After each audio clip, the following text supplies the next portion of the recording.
شروع کرتی ہوں اللہ کے نام سے جو بڑا مہربان نہایت رحم کرنے والا ہے۔ حضرت موسیٰ علیہ السلام نے 80 سال کی عمر میں نبوت کا اعلان فرمایا تو آپ علیہ السلام نے مصر کا رخ کیا اور اپنے بھائی ہارون کو ساتھ لے کر فرعون کے پاس پہنچے اور اس سے 2 مطالبات کیے۔ پہلا یہ کہ اپنے آپ کو خدا کہلوانا چھوڑ دے اور اس ایک خدا کی بارگاہ میں جھک جائے جو تمام جہانوں کا مالک ہے۔ دوسرا، بنی اسرائیل پر جو ظلم و ستم رواں رکھا ہے اسے چھوڑ دے۔ قاہر و مطلق انسان فرعون، جس کو صرف اپنی حکومت و بادشاہت ہی کا غرور نہیں بلکہ اپنی خدائی اور ربوبیت کا بھی دعویٰ تھا، وہ اس ضرب کلیمی کو برداشت نہ کر سکا اور حضرت اور بنی اسرائیل پر ظلم و ستم کے پہاڑ توڑنے شروع کر دیے۔ حضرت موسیٰ صبر و استقلال کے ساتھ دین حق کی تبلیغ کرتے رہے۔ اسی دوران یہ حکم نازل ہوا کہ بنی اسرائیل مصریوں سے علیحدہ اپنی بستی آباد کرے اور مصر سے نکل جائیں، اور مصر سے نکل جانے کا حکم ہوا۔ نیز یہ بھی بتا دیا گیا کہ فرعون کی طرف سے تمہارا تعاقب کیا جائے گا، لیکن وہ اور اس کا لشکر غرقاب ہوگا۔ وہی ہوا۔ آپ علیہ السلام مصر سے اپنے ساتھیوں کے روانہ ہوئے تو پیچھے پیچھے فرعون اپنے لاؤ لشکر سمیت تعاقب کر رہا تھا۔ جب بحر کلزم کے قریب حضرت موسیٰ پہنچے تو آپ علیہ السلام نے خدا کے حکم کے تحت اپنے عصا کو پانی پر مارا، جس سے سمندر میں ایک خشک گزرگاہ بن گئی اور آپ ساتھیوں کے گزر گئے۔ ادھر جب فرعون تعاقب کرتا ہوا اسی راستہ سے گزرا تو اللہ نے پانی کی شگاف کو دوبارہ ملا دیا۔ اس طرح فرعون اپنے تمام کافروں کے ساتھ ہمیشہ ہمیشہ کے لیے غرق ہو گیا۔ اللہ کی اس مدد کا ذکر قرآن میں کچھ یوں ہے: اور ہم نے موسیٰ کو حکم دیا سمندر میں اپنے ساتھیوں کے ساتھ اتر جاؤ، اسے 2 حصوں میں بانٹ دیا، ہر حصہ جیسے اونچی، اور ہم باقیوں کو اس تک لے آئے۔ سمندر نے فرعون کی لاش کو قبول نہ کرتے ہوئے باہر پھینک دیا۔ کافی مدت تک فرعون کی لاش سمندر کے کنارے پڑی رہی۔ ایک دن مصری لوگ سمندر کے کنارے گردش کر رہے تھے کہ ان لوگوں کو فرعون کی لاش نظر آئی۔ انہوں نے اس لاش کو اٹھا کر موجودہ فرعون کے پاس لے گئے۔ فرعون کی قوم بڑی عقل مند تھی۔ انہوں نے لاش کو مسالہ لگا کر بڑے ادب و احترام کے ساتھ تابوت میں رکھ کر محفوظ کر دیا۔ وہ قوم لاشوں کو مسالہ لگانے پر بڑی مشہور اور مانی جاتی تھی۔ اس قوم نے فرعون کی لاش کو محفوظ کرتے ہوئے یہ غلطی کر دی تھی کہ ان کے ذہن میں یہ بات نہ آئی تھی کہ فرعون کی لاش کو تو پہلے ہی سمندری نمکیات لگے ہوئے ہیں۔ انہوں نے فرعون کی لاش میں نمکیات والے مسالے لگا کر تابوت میں رکھ دیا تھا۔ وقت کے ساتھ ساتھ وہ لاشیں جن کو مصریوں نے مسالہ جات لگا کر محفوظ کیا ہوا تھا، وہ سب کی سب زمین میں چھپتی گئیں۔ اسی طرح فرعون کی ممی کو بھی دنیا بھول گئی۔ فرعون کے واقعے کے تقریباً 2000 سال گزرنے کے بعد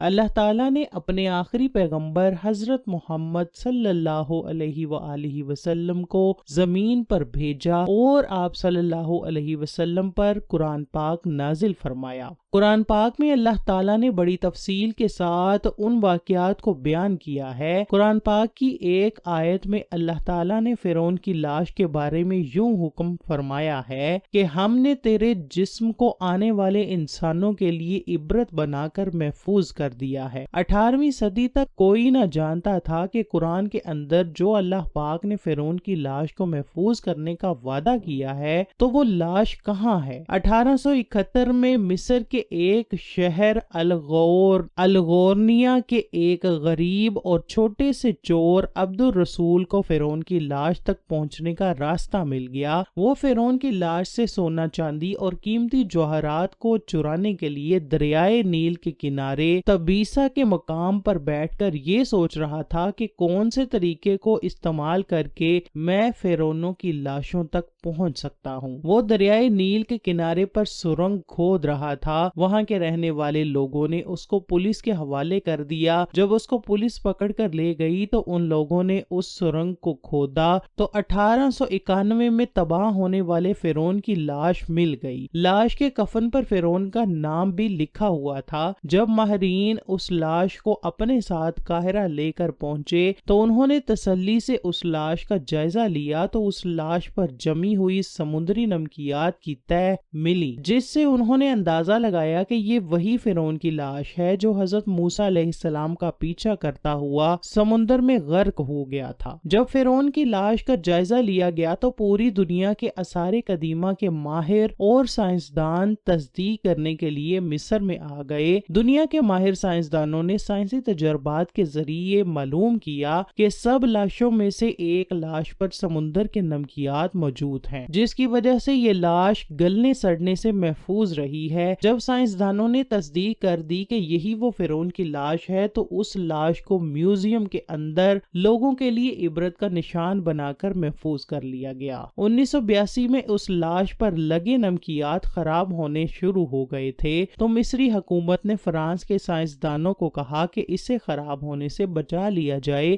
اور اس فرعون کی موت کی وجہ بھی معلوم کی جائے۔ انہوں نے کہا کہ اس لاش کو فرانس بھیجا جائے۔ جب اس فرعون کی لاش کو فرانس پہنچایا گیا تو اس وقت کے بڑے بڑے عہدیدار ایئرپورٹ پر اس لاش کے استقبال کے لیے آئے۔ فرعون کی لاش کو اس قدر عزت و احترام دیا گیا تھا کہ جس طرح موجودہ صدر کو عزت و احترام دیا جاتا ہے۔ وہاں ڈاکٹر مورس بوکائے اور اس کی ٹیم کو بلایا اور لاش کو ان کے حوالے کر دیا گیا۔ یہ ڈاکٹر کرسچن تھا۔ جب مائکروسکوپ کے ذریعے ممی کے تمام حصوں کا باریکی سے جائزہ لیا گیا تو معلوم ہوا کہ اس لاش کے اندر سمندری نمکیات ابھی تک موجود ہیں۔ اس پر ڈاکٹروں کی ٹیم نے 100% کنفرم کر دیا کہ یہ موت سمندر میں ڈوبنے کی وجہ سے ہوئی ہے، کیونکہ ایسے نمکیات سمندر کے علاوہ کسی اور جگہ پر نہیں پائے جاتے۔ یہ قدرتی نمکیات ہیں۔ سمندر میں ڈوبنے کے بعد کیا پتا یہ لاش کتنے عرصے تک سمندر میں ہی پڑی رہی ہوگی۔ اس لاش کے اندر سمندری نمکیات کس قدر سما گئے ہوں گے جس کے اثرات آج تک ختم نہیں ہو رہے۔ جو ڈاکٹروں کی ٹیم اس لاش کا معائنہ کر رہی تھی وہ اس بات پر حیران تھی کہ ایک بادشاہ سمندر میں کس طرح ڈوب کر مر سکتا ہے۔ بادشاہوں کی لاشوں کو تو بڑی شان و شوکت کے ساتھ رکھا جاتا ہے، اس لاش پر سمندری نمکیات کا ہونا کس طرح ممکن ہو سکتا ہے؟ ڈاکٹر مورس کے لیے بھی یہ بات بہت ہی حیرت انگیز تھی، کیونکہ اس سے پہلے اس کے تجربات میں ایسی کوئی لاش نہیں آئی تھی۔ ڈاکٹر مورس نے اس ممی کے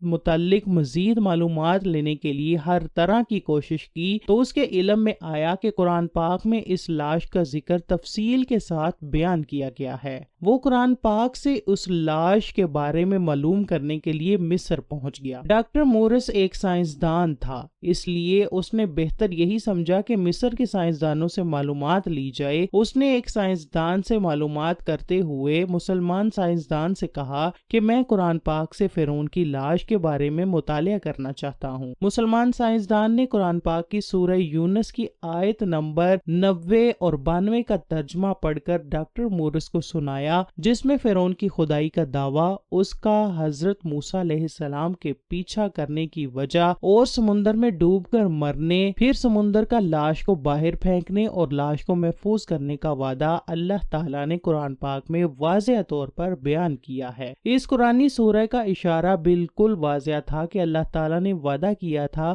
کہ میں فرعون کی لاش کو رہتی دنیا تک عبرت کا نشان بنا دوں گا۔ ڈاکٹر مورس بوکائے نے ان قرآنی آیات کا ترجمہ تفصیل کے ساتھ مطالعہ کیا تو کہنے لگا کہ قرآن پاک ایک سچی کتاب ہے، اس کا ایک ایک لفظ سچا ہے، خدا ایک ہے، حضرت محمد صلی اللہ علیہ وسلم اللہ کے نبی ہیں۔ اس کے بعد ڈاکٹر مورس نے کلمہ پڑھا اور مسلمان ہو گیا۔ قدیم مصر کے لوگ اس فرعون کو بڑا طاقتور سمجھتے تھے، لیکن جدید ٹیکنالوجی سائنسدانوں اور میڈیکل کے سائنسدانوں نے ٹیکنالوجی سے ریسرچ کرتے ہوئے اعلیٰ کمپیوٹر کی مدد سے تقریباً 2000